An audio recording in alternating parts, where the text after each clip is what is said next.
Chapter 10. An Important Discovery. Kemal and Tom had something to eat. Then they sat down and made their plans for the evening. "We'll watch Dinia's office this evening," said Kemal. "When he comes out, we'll follow him. Then we'll find out where he lives." "Won't that be dangerous for me?" asked Tom. "He knows me, remember? What if he sees me?" Kemal smiled and stood up.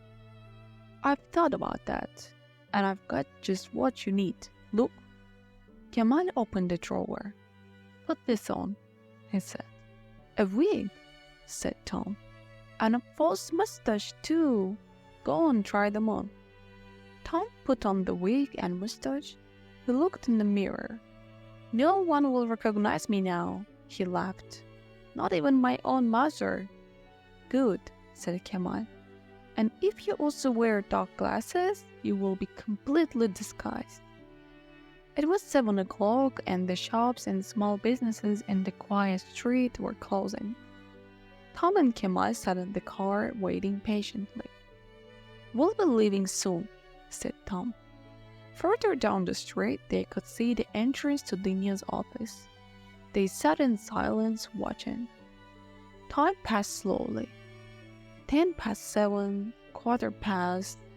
Then suddenly, "There he is," whispered Tom. "That's him." Dinia came out of his office and locked the door carefully behind him. He looked along the street.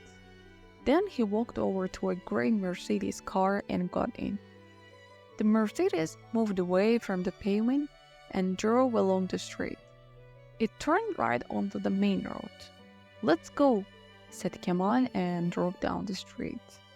They turned right, following the Mercedes. The main road was busy and they drove along in the traffic. "There it is," said Kemal, "about 50 meters away in front of that taxi." "Careful," said Tom. "Don't drive too close. Stay behind the taxi." They drove along the main road, watching the Mercedes. "He's turning left." "Okay." Tom and Kemal followed. They were now driving along the wide street beside the sea. For 20 minutes, they drove towards the suburbs of the city. Now they were outside the city center, and the traffic was moving faster. The Mercedes turned off the main road. "Slow down," said Tom. "You're too near." They slowed down until the Mercedes had turned the corner, then drove faster. They turned the corner, the road was empty. "Damn," said Kemal, and drove faster. They crossed another side street and looked quickly right and left. "Left," said Tom. "There he is." They turned and drove along a quiet street of private villas. This was the most dangerous part because there was not much traffic. If Dinia looked around now, he would see that someone was following him. "He's stopping," said Kemal, as he saw the Mercedes brake lights going on. Kemal drove slowly. The Mercedes was now 50 meters in front of them. "He's turning," said Kemal.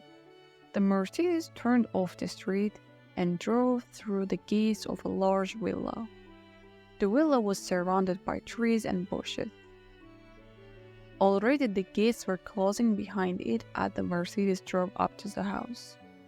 Tom and Kemal drove past the closed gate and continued along the street. "Well," said Tom, "that's where Dinia lives." "That's a start," said Kemal. "Come on, let's go home now."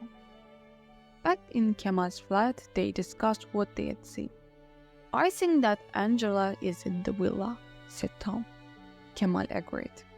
"What do we do now?" asked Tom. "We can't get into that villa. There are probably men guarding it." "I agree," said Kemal. "We think she's in the villa, but we can't get in there." "It doesn't matter. The villa isn't important," said Tom. "What do you mean?" "Think about it," Tom replied. "Remember what Julie said? Angela was worried about something at work. She worked in the office. She never went to the villa. So what we are looking for is in the office. The villa isn't important. You're right, said Kemal. He stood up and walked over to the window. Listen, you've been inside the office. What's it like? When you go in the door, Tom told him, there is the window and a small reception desk. And then there's an office and a door to Denia's private office at the back. Anything else? Tom tried to remember the inside of the office. Yes, he said. There is a door, another door at the back. Okay, said Kemal. They must have a workshop or a store through that door. That's where they'll keep all the things they export. So we have to have a look inside. Kemal thought for a moment. I've got an idea, he said suddenly. Dinya exports onyx ornaments to England. My parents sell things like that in their shop. So, if I had a box of ornaments and I wanted to sell them very cheaply, who would buy them from me? Tom looked at him, then smiled. Dinya, he said. Exactly, smiled Kemal. Now let's think carefully.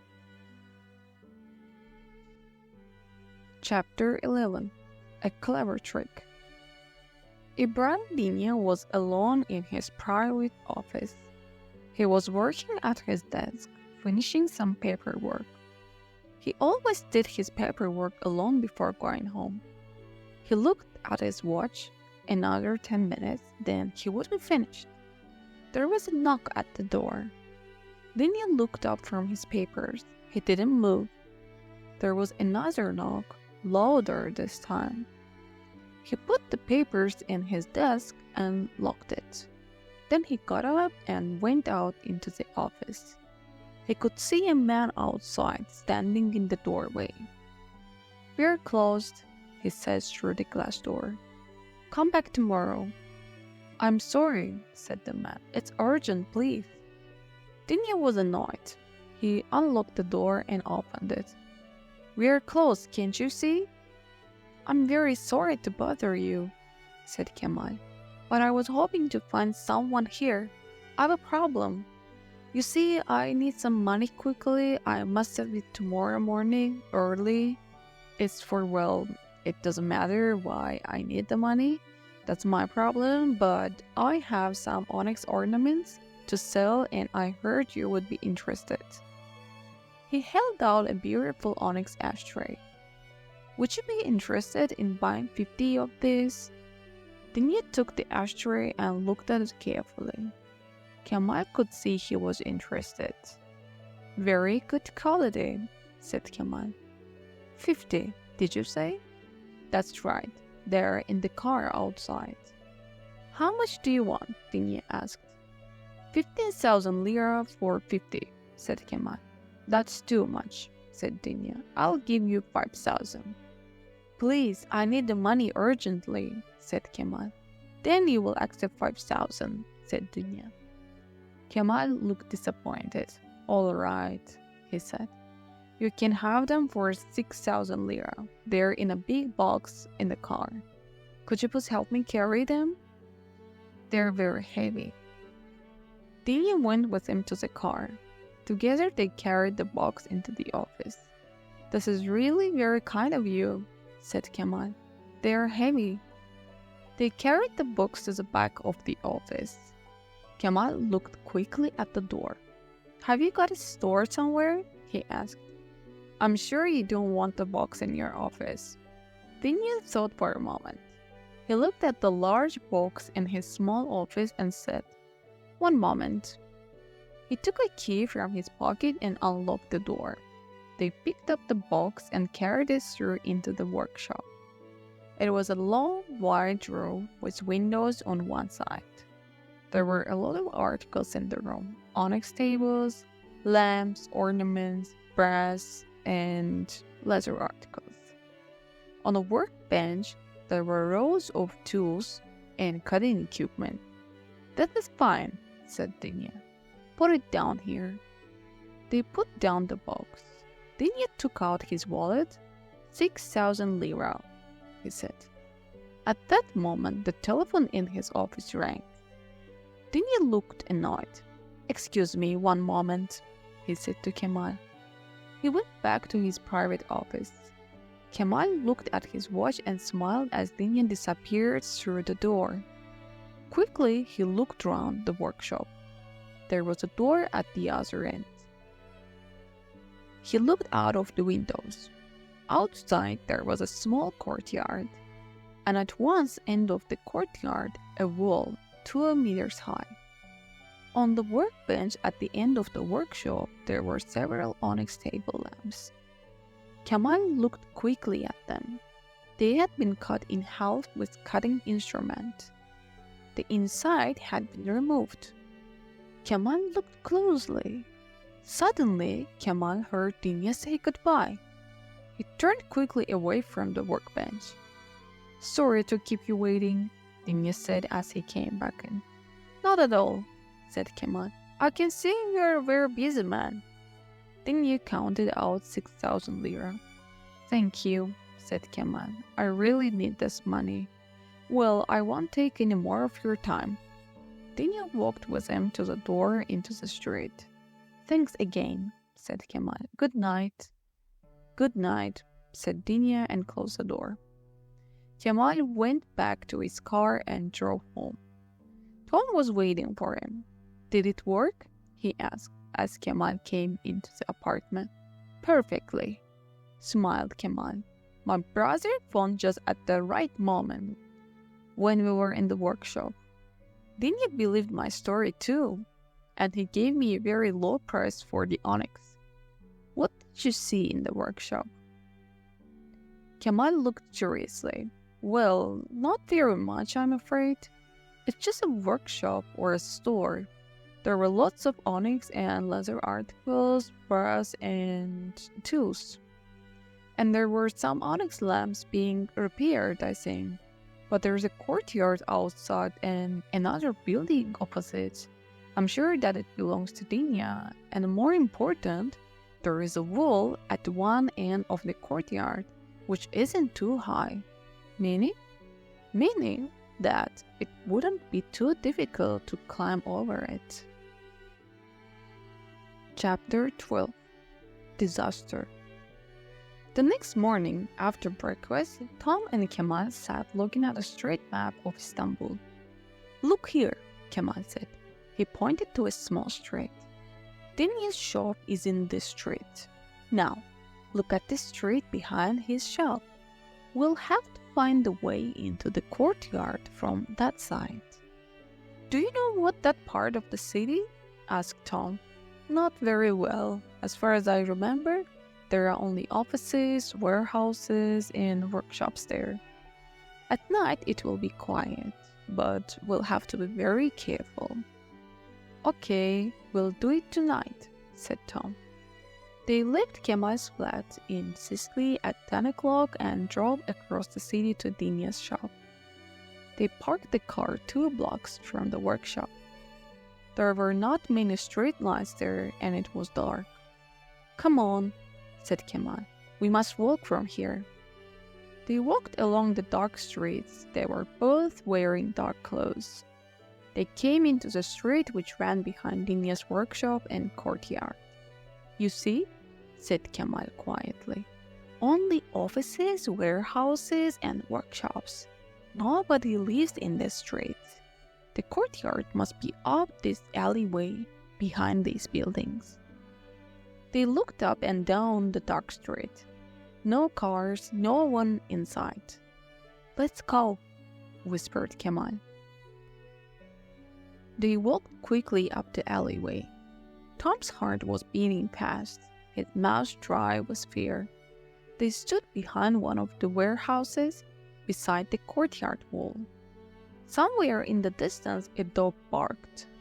"Help me up," whispered Kemal, quietly. Tom stood with his back against the wall. He held his hands together. Kemal put his foot in Tom's hand and reached up. "Okay," Kemal whispered. Kemal looked carefully over the wall. The courtyard was empty. Kemal pulled himself up and sat on top of the wall. "Give me your hand," whispered Kemal down to Tom. "I'll pull you up." Tom reached up. Kemal took his hand and pulled. Tom put his other hand on the top of the wall and climbed on the wall beside Kemal. Kemal dropped silently to the ground in the courtyard. Suddenly, there was a noise. It came from inside the workshop.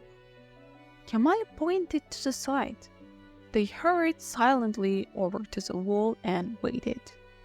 Another noise. A door opened and closed inside the workshop. A light came on in the workshop and shone out across the courtyard. Tom and Kemal stood frozen against the wall. They expected the door to open and men to run out into the courtyard. But nothing happened. They heard people talking and moving about inside. Kemal put his mouth close to Tom's ear. "This is our only chance," he whispered. "We have to try to see what they're doing in there." They moved very slowly towards the window. It was so quiet that Tom could hear his heart beating. At last, they were going to find out what was happening. There were some men in the workshop. One of them was working with an onyx table lamp. The lamp had been cut in half. He put a small plastic bag inside the lamp. Then he fixed the two halves of the lamp together again. Tom looked at all the onyx and brass ornaments, the cutting tools, the pile of plastic bags on the table. Suddenly he understood what was happening. Ornaments were export to England, and inside the ornaments, opium. "So that's it," he whispered to Kemal. "They're smuggling drugs in the ornaments." Tom stepped back from the window. Perhaps he was excited by what he had seen. Perhaps he forgot where he was. But suddenly, he put his foot on a stone and slipped. He put out his hand and knocked against a piece of wood. The piece of wood fell to the ground with a loud crash. A light came on, a door opened, and men rushed out. "Run!" shouted Kemal. "Stop!" shouted the men. "Catch them!" Seconds later, Tom and Kemal were at the wall. They jumped, but Tom was too slow. One of the men caught his legs and pulled him to the ground. Kemal turned to help Tom, but then it was too late. The other man jumped up and pulled him back into the courtyard. A few seconds later, it was all over. Tom and Kemal were prisoners.